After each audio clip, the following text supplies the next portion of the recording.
Ito na yung ating nilutong adobong manok. Wow!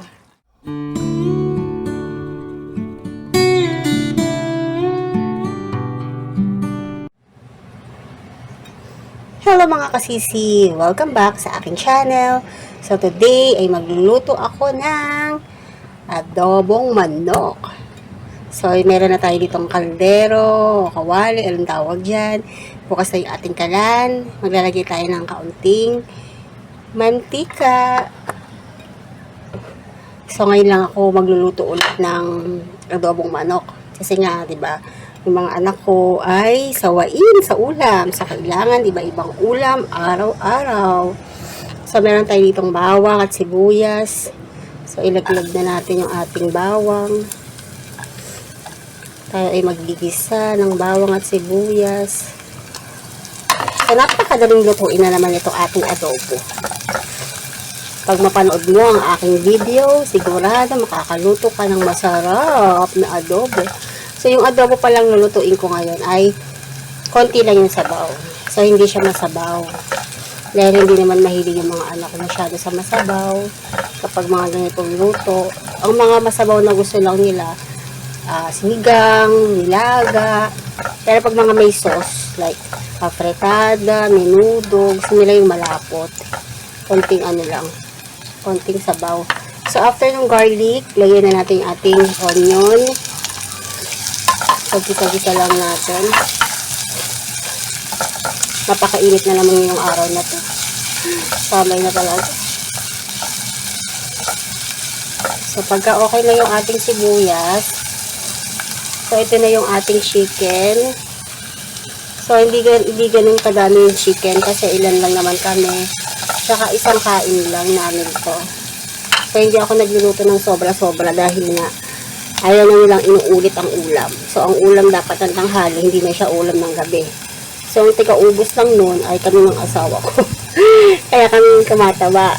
So, okay, lagyan na natin yung chicken natin isa-isa. So, ano to breast.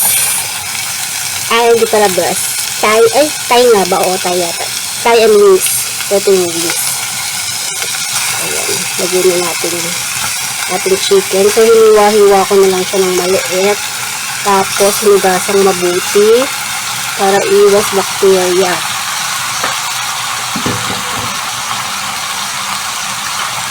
Tapos, halo-halo. So, isasangkot sa muna natin sa bawang at sibuyas. Hindi muna ako maglalagay ng suka at toyo. Mamaya na. So, isasangkot siya muna natin siya ng at least 1 minute. Para ma-seal yung kanyang flavor. So, takpan muna natin. After 1 minute, babalikan natin. So, pagkaraan ng 1 minuto, ito na yung ating chicken na sinasangkot siya. So, okay na siya. Pwede na tayo maglagay ng suka, tsaka ng toyo. Kaya sinangkot siya ko muna siya ng kaunti kasi paglagay natin ng suka, hindi na natin siya pwedeng haluin muna. So, kailangan natin lutuin yung suka. So, yun ang turo sa akin ng aking nanay. So, lagyan natin ng suka. So, hindi masyadong madami. Ano kasi, hindi kasi ako nagsusukat ng ng toyo tsaka suka. Basta tinatansya ko na lang. Diba? Sabi nga kasi nila kapag talagang marunong ka magluto, hindi mo na kailangan ng measurement sa pagluluto. Tansya lang. Pag kulang ng asin, dagdagan mo. So, kailangan wag na sa sobra. Kasi baka maging paksiw. So, ayan na. Naano na natin siya. Nalagyan na natin yung toyo tsaka suka. Tapos, lagyan natin siya ng laurel. So, ito yung laurel natin. Meron tayong laurel. So, lagyan na natin siya ng 2 piraso. 1. Huwag masyadong malaki. Kasi ayoko na masyadong maraming laurel. Okay na sa akin na 2 piraso lang. Ayan, 2. So, 2. Tapos, lagyan natin siya ng bawang. Din, paminta. So, lahat yan, nandiyan na yan. So, pagkulo niyan, sama-sama na yung flavor niya. So, lagyan natin ng paminta. Tapos, lalagyan ko ng kaunting sugar. So, nilaglalagay ako ng kaunting sugar. Kaunti lang. Pang-balance lang. Ayan, kaunting sugar lang. Tapos, tatakpan na natin siya ng mahinang apoy hanggang sa maluto. So, mamaya titikman natin siya ulit kung okay na ba yung lasa niya. Pag hindi pa siya okay, saka tayo mag-a-adjust ng kanyang alat, asim, yan. So, babalikan natin yung ating nilulutong adobong manok.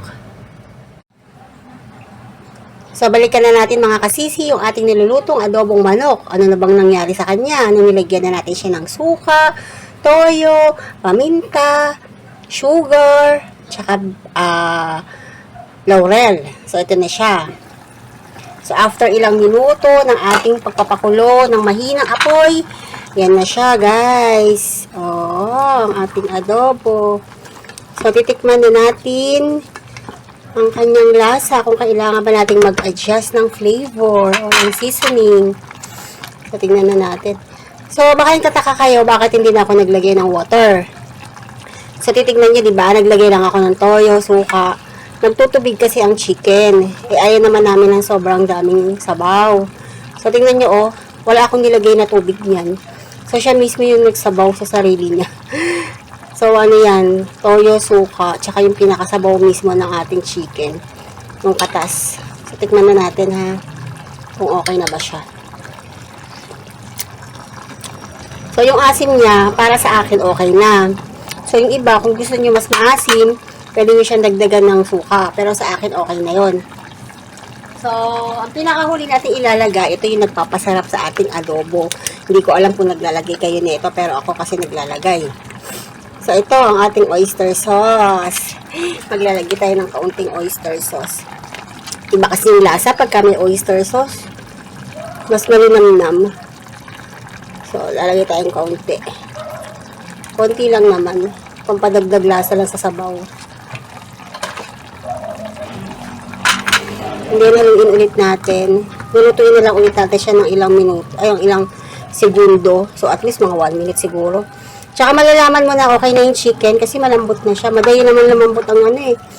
Tingnan nyo itong pakpak oh. Tingnan nyo yung pakpak. Parang nalulusak na yung ano niya. Ayan oh. Yung part niya.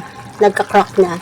So, it means malambot na yan. Hindi naman kailangan sobrang tagal na luto kasi chicken lang naman ito. Hindi naman to pork. So, 1 minute na lang. And then, magpo-final test na tayo. Taste pala. Taste. Wait lang po. So, guys, after 1 minuto, ito na yung ating nilutong adobong manok. Wow! So, ayan na yung ating adobong manok. So, kung may narinig kayo sa background, guys, merong mga bumbero, may sunog. Nakakatakot. So, bago ko pala makalimutan, naglaga ako kanina ng patatas at itlog. So, isasama muna natin. Isasama muna natin yung ating patatas. So, meron kasi ako ditong mga malalaet na patatas. Hindi ko na yung binalatan, guys. So, isasama natin sa ating adobo. So, luto na yan. So, hindi na natin kailangan lutuin ulit. Ayan, tingnan nyo ito, guys. Ayan, nagka-crack na siya. Diba? So, nilaga ko siya kanina. Ano yan? Extender. Dahil, pagka gusto mo ng patatas, ayaw mo ng purong manok. So, meron din tayong chicken. Egg. So, ayan na, guys. Napakasarap. So, konti lang yung sabaw niya. Ayaw nga namin na maraming sabaw. So, ayan. So, ito na yung ating adobong manok, guys. Masarap yan. So, itry nyo rin itong gawin sa inyong mga tahanan. So, hanggang dito na lang, guys. Don't forget to like, to subscribe sa aking channel, Sissy the Picky Eater. Thank you for watching. Bye!